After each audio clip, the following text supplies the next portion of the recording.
Welcome back to Bruce Bolt Meet the Players series. I'm Bear Mayer, the founder and CEO of Bruce Bolt, and today we are interviewing center fielder and Gold Glove winner and designer of the best-selling Bruce Bolt gloves, the Bader Blues, Harrison Bader of the St. Louis Cardinals. So, Harrison, thank you for spending today with me and taking some time out. How are you doing?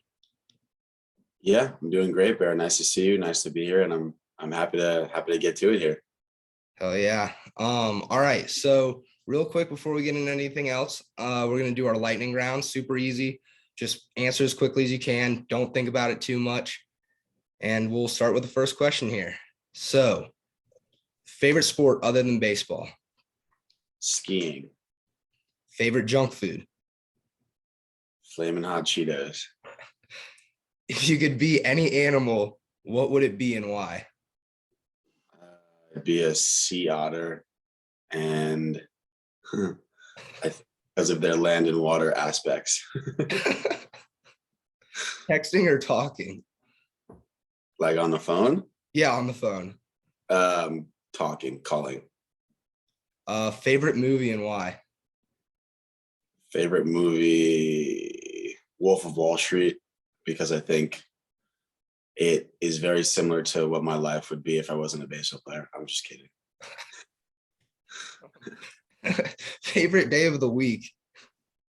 That's a good one. I'm going to say Sunday, Where did you grow up?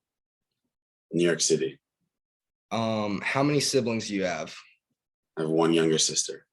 Nice. Favorite genre of music? I'm gonna say house. Favorite superhero? The Hulk. I know I'm not supposed to comment, Aubrey, but the fact that you didn't choose Spider-Man being from New York kind of just hurts a little bit.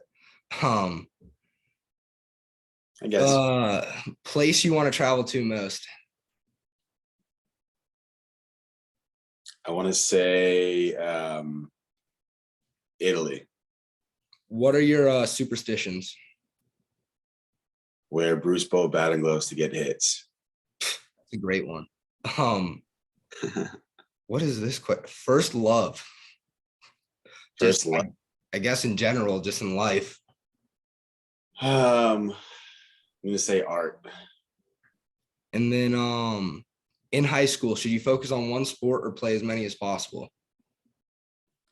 I only focus on one sport because the only one I wanted to play was also football, and my parents wouldn't let me. But I think it is very important for kids, especially as they're maturing, in athletics, to play as many sports as possible and be as well-rounded of an athlete as possible. I also was a very big skier, which I then stopped when I was 15 years old because of baseball. So my athletic background is extensive in two spaces, but they kind of stopped and baseball picked up pretty dramatically when I was 15. Well, that was a pretty quick lightning round. We did well there. Killed it compared to my usual lightning rounds. I like to talk a lot, as you know. So that was a good run. Okay, so next little bit, let's talk about you, and then we'll get to other baseball related questions after that. So first question, tell us about your path as a Major League Baseball player. Where did you start playing? What team selected you? Obviously the Cardinals. What high school did you go to, and how did you end up at University of Florida? Okay, sure. So I was, born and raised in New York. Not a lot of good baseball in New York. In terms of players having access to, nice fields, facilities, things like that. There's definitely talent, but it's more, in smaller areas. And specifically, in my opinion, the best talent in baseball, is in the Bronx and in Brooklyn, in Queens. So, I traveled a lot to practice and to play, midweek games. And then on the weekends, we would have tournaments out in New Jersey, deep in Long Island, where there's kind of more space and there are larger facilities. People who are from New York know, Diamond Nation in New Jersey, Baseball Heaven in Long Island, places like that. So when I was 15 years old, I got linked up with an organization called the New York Grays, which in my opinion, at the time was the best baseball in New York City. And I still talk to all those players today. We still have a group chat. Those are my brothers for a long time. But basically, in playing high school baseball, everything was about exposure. So, every summer we'd play over 100 games. And that was including doubleheaders on Mondays and Tuesdays, whenever it might be. And then, longer series tournaments over the weekend. And we would travel down to Marietta, Georgia, Fort Myers, Florida, Jupiter, Florida. And this was back in like 10, 11, 12, when Perfect Game was like something and was big, but was not nearly as big as it is today. Now there are so many more sites and so many more showcases and whatnot. So it was more centralized back then. So it was easier because these big tournaments would always be, mainly in these, Georgia locations or Florida locations. So we would travel down, a couple times a year. Again, going back to that notion of exposure, it was really hard to get noticed. At least my experience was I had two teammates that got full rides to the University of Maryland. They only showed me love when, I decommitted from the University of Pittsburgh, which didn't offer me any money. So I wasn't really bound by any contract. So, I was going to be a preferred walk-on essentially at two different schools. And I was okay with that because, I just want to get on the field and play. So going into the end of my senior year of high school in 2012, I, was really just a walk-on and played a couple more tournaments, finished up the year, played the rest of the, the summer with my team, and just got very lucky. And this was back when the CBA allowed its players to essentially wait until I think August 1st was the date before they could decide to either go to college or to go to pro ball. So that was like really late. And they just had a couple of players that just essentially jumped ship last minute, and University of Florida needed some players. I needed some outfielders, and I was in the right place at the right time. Ended up at the University of Florida, played for 3 years there. That was like the first taste of like real baseball that I've experienced. That, my parents would always come and visit me in college. So that was like real baseball. That was the first time I was on the field with like, 22-year-old grown men, being an 18-year-old kid. So the SEC was definitely a blast. It was an eye-opening for, my own level of talent. And, I had success at the University of Florida. So I just continued my journey, continued working, progressed through the minor leagues, and debuted in 2017 on July 25th. So have been with the Cardinals ever since I got drafted in June of 2015. And time definitely flies, but I think I've done a very good job of slowing it down as best I can and just enjoying every moment. I enjoyed every ounce of playing in random cities throughout the US and the Midwest, and, in my journey to the major leagues. And listen, it's only getting better. So yeah, it's been fun. Awesome. How was it going from New York to Florida? That must have been an interesting little switch up. Yeah, for sure. My father attended the University of Florida, so I had some background in terms of like, some familiarity. So, it wasn't necessarily too strange. It definitely was a bit of a culture shock. It's when people hear Florida, they think, beaches and everything. The University of Florida is in Gainesville, which is like north middle of the state, pretty much.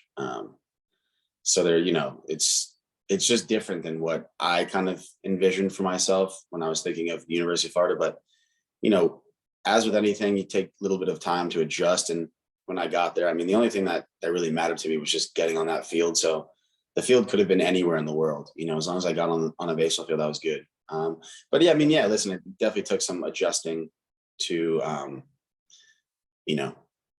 not on the baseball field, just with regards to the personalities of the people I was around, and the fact that like places close so early. So I had to time my meal intakes differently because I'm used to places being open essentially all night if you want something. So, just little adjustments to make, but, overall, man, it really was an awesome experience. That's awesome. Is another question I have is just because I'm curious, is SEC ball as intense as it kind of looks and as people say? Yeah, I think so. The SEC attracts a lot of really good talent. There's talent everywhere in college baseball.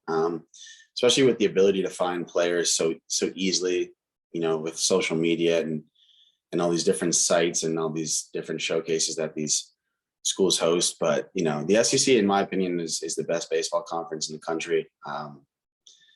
And with that comes a lot of players that want to showcase what they got, on that stage. So, yeah, I think the SEC is no joke. Yeah, For sure. So you were drafted 2015. You were, if I'm getting it correct, you were pick 100. Is that round 3? Yeah, third round, pick 100 overall. That's pretty solid. I was supposed to be a second round pick, so Yeah, I saw that on the report. Yeah, you remember seeing that one? I remember seeing that one. Yeah. Yeah, no, I think the Cardinals were one of my top teams, like looking at me, did a couple interviews. So it was could have been teammates, but now I'm just supplying you with batting gloves. So minor leagues, what are the teams you played for down in the minors? Right. So I started off at State College, the State College Spikes. I played there for 7 games in 2015, then got moved up to the Peoria Chiefs, which is low A ball. Played there for 54 games. The following season started in AA, which were the Springfield Cardinals. Played for a few months, then got moved up to AAA for a short period of time, about 2 months, maybe a little less. And then the following year started in AAA, Memphis Redbirds, which was 2017. Then about 100 games later, debuted for the St. Louis Cardinals. That's huge. That's a fun path. It sounds like. Sounds like a good time. But so I talked with Brandon the other day. Sounds like you guys had pretty similar paths to the pros. He said there were a few times when he had major doubts about if he was good enough or if he'd ever make it. Did that ever happen with you, and how did you deal with it? Yeah, I mean, I never had any doubts about being good enough. I never had any doubt about my talent not playing. It was more just the uncertainty of how I would fit into the puzzle, or what that lifestyle as a major leaguer would be like. The uncertainty of, like, oh my God, like, what is it like up there? How are you supposed to act? All these questions that just flow in, as you kind of feel yourself getting closer and closer, which I've come to learn now, this is my 6th season. I've come to learn that, it's definitely different. There are different aspects, the travel is different. Hotels you stay in are different. The cities you play in are different. But, truly at the end of the day, the level of focus you have on the game, and the taking care of the baseball while you are playing, it's all the same. It really is all the same. And I think that the biggest challenge players have in transitioning from, the minor leagues to the big leagues is just that notion of sustainability, and not trying to bite off more than you can chew, because when you think about an entire big league season for 6 months, and then you want to make it to the playoffs, and then on top of which, you want to win a World Series. I mean, that just feels and seems like a massive bite. But if you do have the ability to slow it down, surround yourself with people who think like you, work like you, act like you, on and off the field, and you take everything 9 innings at a time, and even within those 9 innings, you take it at bat by at bat, or pitch by pitch, or play by play, everything really does slow down. And the name of the game in the big leagues, apart from confidence, is slowing the game down. So it's definitely a trained thing, but no, I mean, honestly, I never ever once doubted my ability to perform or just to compete, because you can get away with a lot of things by just keeping your head down and just watching the baseball and competing. So I never doubted myself there, but admittedly, there were times where I doubted, if I could even handle, 10 years, 12 years, 15 years, who knows, of that life. But chopping it into little bits, now we're again 6 seasons in. So I feel like every day I'm getting better at it. So it's great that you never doubted yourself, but I know like a lot of guys, especially growing up, and I mean, I can imagine in the minors, a lot of guys do have doubts about themselves and their ability to play. What kind of helped you not to ever doubt yourself? Is it just the knowledge of or just thinking that you're the best out there and the best to do it, or? Well, there's definitely a mentality aspect. You just have to have self-confidence, self-talk. Um, and it also helps just, with opportunity. Every player's, career at some point, with the exception of some people who are just, incredibly talented, like we see, at this level. But some players absolutely get, opportunities that maybe arise out of nowhere, or opportunities are given when, maybe they're least expected. And having the ability to just slow it down and just again compete and allow the level of competition, as opposed to level of anxiety, raise up. Yeah. Everything everything in this game is an opportunity to do something, not I have to do something. I must do something. It's everything is, oh, I get a chance to do this. And, I learned that from one of our coaches here. And when I frame it that way, it kind of relieves all of the other stress and all of the other anxieties that come with wanting to perform, because it's a given that you want to succeed. It's a given that you work. It's a given that you want to do well and all these things. So putting energy into that is just a waste. It's having the ability to take that energy and do something else with it within the game. you know Having an approach, or maybe having the consciousness to shorten up because you don't really see this picture super well. So all these little things within the game, I mean, putting your energy into those things as opposed to, oh my God, I have to succeed.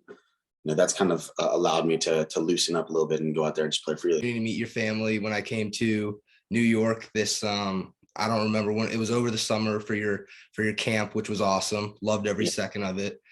But loved both of them. They were both incredible. So if you want to bring them in, actually, it'd be pretty funny. But just what kind of roles did they play in your career growing up and just in life? Yeah.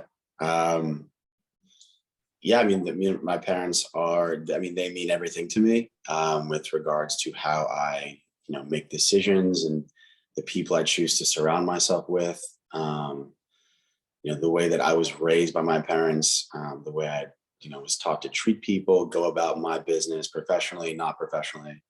It all comes from my parents. And, my father was there every single day to throw to me. He was an attorney in New York City for 35 years and still found time every single day, every single night to come back and throw to me when, I was home from school, and just waiting, sitting there wanting to play baseball. My mom was my support, on the field, away from the field. And, truly without my parents, I wouldn't have the foundation to, have confidence in myself. And I wouldn't have the foundation to be able to play baseball, because that's what they are at the end of the day. My parents have been a support system since day one. And that's never stopped. I've never stopped learning from my parents. I've never stopped listening to my parents. And having that perspective from people who truly know me the longest on this earth. They know me better than I know myself at times. I think it's just really important to hold on to that, and to have it just continue to guide me for as long as I have them. So, yeah, I mean, without my parents, I wouldn't, forget about baseball. I wouldn't be who I am today. So they played a very large role in my development on and off the field. Absolutely.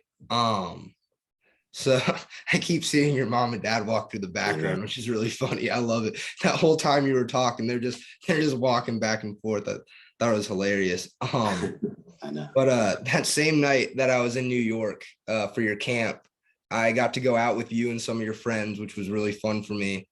And I just kind of got to build relationships with them a little bit. But for you, growing up with them, how important is it for you to maintain those relationships, and what role did they play in your baseball career and just life in general as well?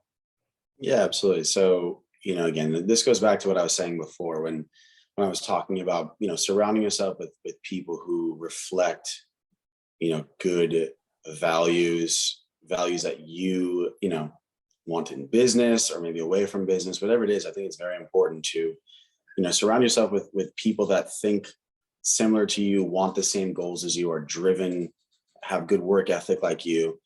But it's not to say that people are, your yes men, because anybody can surround themselves with people who just say yes, yes, yes. It's the people you surround yourself that have the courage and the confidence to stand up and say, no, I disagree, or how about this perspective? And especially in what you do, I mean, there's always something to learn. There's always guidance um, to take part in. And for me, that's always been the decision making aspect. Or when you come into, as you progress in the major leagues, your salary increases, and there are a lot of people that want to take bites out of what you have going for you. So surrounding myself with people who stand up to me, stand up to my wanting to say go out and buy something ridiculous, which doesn't necessarily happen a lot, but it's these little things that people kind of nip in the bud so they don't turn into bigger things. So my support system, from my friends to my family, to some advisors that I have, I mean, it's tremendously important, and they all come from very close friends. They all come from family members, because at the end of the day, the only people that truly look out for you are the people you've grown up with, in my opinion, and the people who are your family. And keeping them as close to my chest as possible at all times, again, on and off the field, has always been my goal, and I still maintain that. And you mentioned meeting some of my friends in New York. I mean, I've known those people since I was young.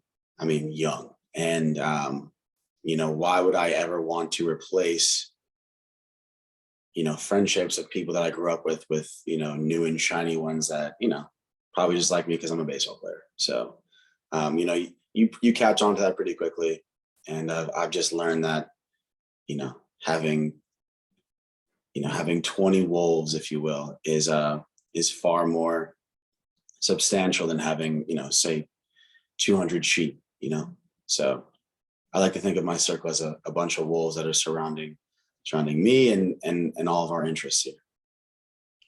Having friends like that you've known since you were young is definitely an awesome thing, because they're real. So like you said, wolves versus sheep, they're real ones. So that's awesome that you've had those guys as long as you had, and they're awesome guys from the little bit of time that I spent with them. So Yeah, of course.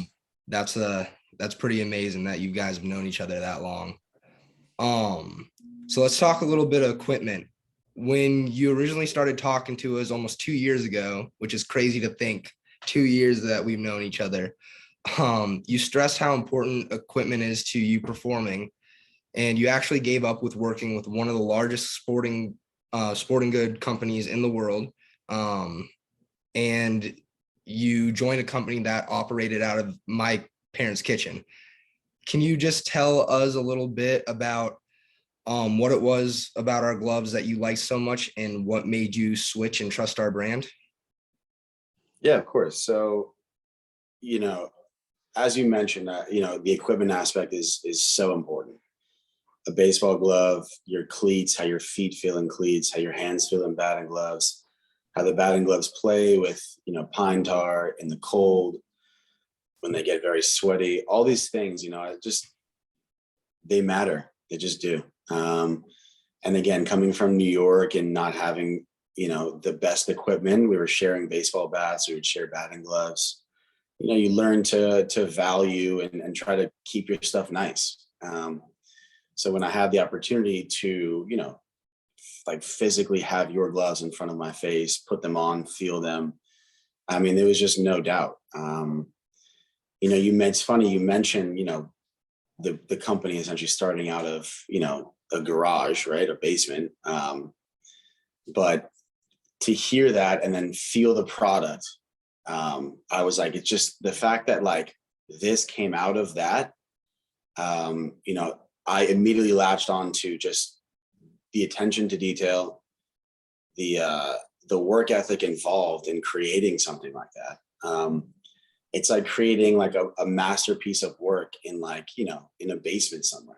And this like beautiful thing comes out of somewhere it shouldn't, essentially. So as good as the baseball gloves were, which they still are, I really just loved, the work ethic, and talking to you in those FaceTimes and talking to your fathers, understanding how important it was to him and obviously to you, but to grow this thing the right way. And to treat every pair of batting gloves as if they are the one and only pair that any consumer might see.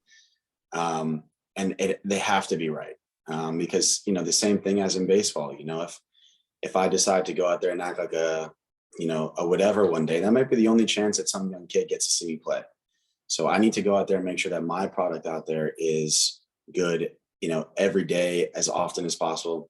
The same thing with you. And as we talked about the batting gloves and the feel on those FaceTimes, I mean, I fell in love with everything that Bruce Bowl was about, and just knew that I wanted to be part of something. And that's why that decision to go a different route with my equipment was so easy. And it wasn't a leap of faith by any means. It was a leap of confidence. It was just simply, getting onto another boat that was going in just a really positive direction. And for me, I was taking a one-way ticket. So there you go. That was a good one. That was a great one. Well, I just after that, I just want you to know how much I appreciate having you on, and how much I've appreciated having you on, and being our first main guy has been awesome. Getting to watch you play every day. Last year with the Bader Blues was probably one of the happiest times of my life, getting to see you wear those for the first time. So just having you on board, I appreciate it more than anything. And I love getting to talk to you and getting to hang out with you here and there, and just designing new gloves. So now that we're on the subject, last year we designed the Bader Blues together. My dad thought we were crazy. You remember that. He was like, "What are you guys doing making a baby blue glove?" But you and I both knew they'd be huge. And of course, now they're the best selling glove that we have. This year, you came at us with another idea. I remember you first introduced it in New York. You want to do a pink glove, which even I was kind of like, okay, that one's a little intense. But I kind of jumped on board after a little bit of, just talking more about it. My dad's still sitting here thinking we're psychotic. But I actually think that these will be as big as the Blues. Now that we've actually had them produced, you've worn them, everyone's seen them, gotten some really good feedback on them. But I think they're going to play a really big part, just like the Blues. In fact, I know there's a player named Eli Romero who plays on the Austin Sun Devils that's been wearing a pair of the prototype pinks, which is really cool. And everyone's asking him about them, and just they're like, "Where'd you get these? How'd you get them?" They're not even available yet, so they're getting some really good feedback here in Austin. Do you want to talk a little bit about your design process and how you even came up with this colorway in the first place? Yeah, absolutely. So, you brought up the baby blues. I mean, the Cardinals back in 2018, just decided to bring back the baby blue jerseys, which are reminiscent of, the team in the 80s. Willie McGee's our outfield coach. He played in them. So, I got the opportunity to showcase them in St. Louis in that offseason. And, fast forward now to where we're at, showcasing them in 2021. I mean, it was a no-brainer for us to make those pop. And you nailed the color. I mean, they were just perfect. And I think that, having a staple is so important. Having something to go back to is so important, because those will forever be like the first kind of, coming to the major leagues with, a statement, in my opinion. You guys had some players who wore some like white gloves, some darker color gloves. But the way Bruce Bolt just exploded with those baby blues, I mean, there's no doubt those were, so fun and eye catching. So I think going into a new year, going into new season, it's important to bring them back. I'll still wear the baby blues, when we go on the road on Sundays or Saturdays, however we do with the jerseys, I'll still wear them. But, this year really is about continuing that motion, and continuing that movement in a new direction, which Bruce Bolt is all about. So the red with the pink accents was something that I brought up to you. Having a full pink glove was a little bit too much. But the pink accents and the subtleties of the colors, I know we've looked through countless palettes of colors and getting it right, because that's the most important thing, right? However long it takes, how much time it takes, we got to get it right. So seeing the gloves in person, a couple of days ago when I got them, put them on yesterday, they have officially have one big league game under their belt as of today. 1,000. I just think that it's I think that they just pop so well. I think they play very well with young kids that want to just be loud and be themselves and go out there and just be free. When I see those gloves, I think of, this is the most fun game in the world, and I get to wear, some bright batting gloves while I do it. This is my way of just lightening up, and I think they're gonna play very well with girls and in softball, which is our sister sport. Throughout the University of Florida, we've spent countless hours with softball players. All the athletes hang out together, and now I truly do believe that there's a singular batting glove that will connect both sports because they are so closely related. So that was my hope for it. That's what I conveyed to you, and you truly did bring the idea to life. So again, I mean, I know I've showcased them on my Instagram. You've showcased them on your Instagram, but now that they're available to the public. I mean, it's so exciting for me to see it all come alive. So Yes, sir. No, it's going through that process of making these things. There's a couple of we got it done pretty quick, which was the crazy part. yeah, You knew what you wanted. We were able to get it done. Grant was huge on getting those colors picked out, but they turned out perfect. I was nervous with how bright those colors are, that it was gonna be hard for our guys over there to make it, but they did it. They nailed it, and I think it's going to be a big time glove here in this year and just in time to come, so absolutely awesome that you wore them yesterday. I thought in spring training, they looked great, but now that they got that tan palm on them, they look incredible. All right. Off season. How hard are you training? How many days a week? How many hours a day? And can you walk us through just kind of a typical day for you? Yeah, you train, 4 to 5 days a week. Work out every other day. Maybe sometimes you put 2 days together if you feel really good. Mix in, 2 runs a week. And then just, I recover every day. So I just basically have all my spaces and spots and people I go to, within this city where I'm, doing all my off-season work. So, living downtown, going all the way up to Fort Washington at the Armory to run, coming back downtown for my arm rehab or whatever it might be at HSS on the west side, then shooting across town for a workout, and then kind of ending the day at my friends at Motion on 42nd Street. So as much as it is important to work out and run and everything, it's equally as important to sleep and recover. So just finding that balance is the most important thing in the offseason. How important is it as a middle school select player or high school player to train? Yeah, I mean, it's very important. Baseball on the field, repetition is king. But also just when your body is physically ready to work out and have that protein intake and eat well. I mean, I started working out very heavily my sophomore year. And there's no doubt I saw my body change. I saw my strength change. I saw my ability to repeat, good performances every day change. So, it all goes hand in hand. As hard as you play on the field, you have to work out, equally as hard away from it. So I think it's immensely important. You mentioned eating. How important is nutrition to you and just in general? Yeah, I mean, the way I think of it is every time you move,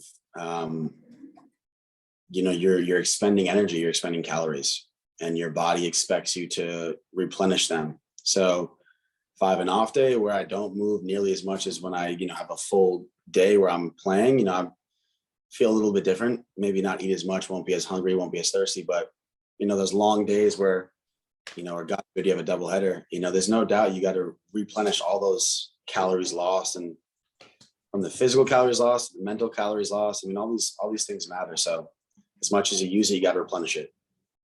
So a typical day of eating, say it's a game day, what does that look like for you? Are you just hammering food all day? Pretty much.